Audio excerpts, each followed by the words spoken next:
ചെമ്പനീർ പൂവിൻ്റെ പുത്തൻ പ്രൊമോയിലേക്ക് എല്ലാവർക്കും സ്വാഗതം. അങ്ങനെ നമ്മുടെ രേവതി പലിശക്കാരൻ പുറത്തേക്ക് ഇറങ്ങി വരുന്നതും കാത്ത് പുറത്തിങ്ങനെ വെയിറ്റ് ചെയ്തിരിക്കുകയാണ്.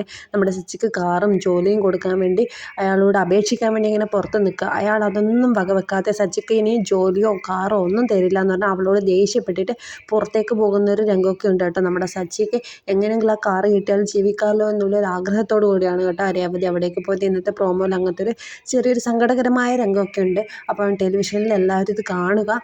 അങ്ങനെ ആ പലിശക്കാരൻ ദേഷ്യം പിടിച്ചിട്ട് പുറത്തേക്ക് പോയിട്ട് ഒറ്റ കാർ എടുത്തിട്ട് പോകുന്നൊരു രംഗമൊക്കെ ഇന്നത്തെ പ്രൊമോയിലുണ്ട്. അയാൾ കുറേ സംസാരിച്ചു, അയാളുമായിട്ട് നമ്മുടെ രേവതി കുറേ സംസാരിച്ചു. പക്ഷേ അയാൾ ഒന്നിനൊരു വക വെക്കുന്നില്ല കേട്ടോ. അയാളുടെ കാറും എടുത്തിട്ട് നേരെ പോകാൻ വേണ്ടി നിൽക്കുകയാണ്.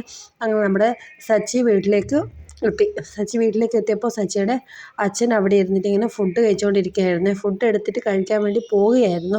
അപ്പോൾ ഫുഡും കറിയൊക്കെ വിളമ്പി അവിടെ ആരുമില്ലല്ലോ, ഒറ്റയ്ക്കിരുന്ന് കഴിക്കുകയായിരുന്നു. അപ്പോഴാണ് സച്ചി ഓടി വന്നിട്ട് ആ ഫുഡ് അച്ഛൻ്റെ കയ്യിൽ നിന്ന് ആ ഫുഡ് ഒരൊറ്റ തട്ടി മാറ്റില്ല. എന്താണ് ആ ഫുഡിൻ്റെ അകത്ത് വിഷമുണ്ടോ, ആരെങ്കിലും വിഷം കലർത്തി ഒന്നും അറിയില്ല. അപ്പോൾ ഇന്നത്തെ എപ്പിസോഡ് ടെലിവിഷനിൽ എല്ലാവരും കാണാൻ ശ്രമിക്കുക. ഇങ്ങനെ നിർണായകമായ ഒരു രംഗമൊക്കെ ഇന്നത്തെ എപ്പിസോഡിലുണ്ട് കേട്ടോ. അച്ഛന് വയ്യാതാവുന്ന പോലെയൊക്കെ ഉണ്ട്. അപ്പോൾ വീഡിയോ കാണുക, ലൈക്ക് ചെയ്യുക, ഷെയർ ചെയ്യുക.